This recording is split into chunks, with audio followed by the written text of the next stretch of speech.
Hindi ka-picture mo kami yun.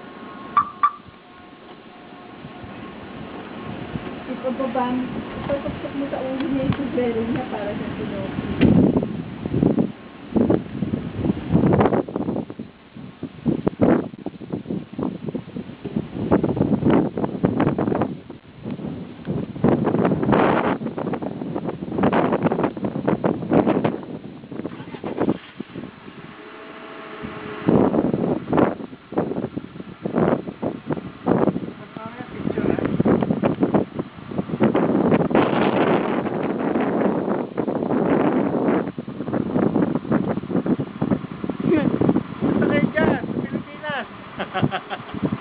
Andiyan si Kim.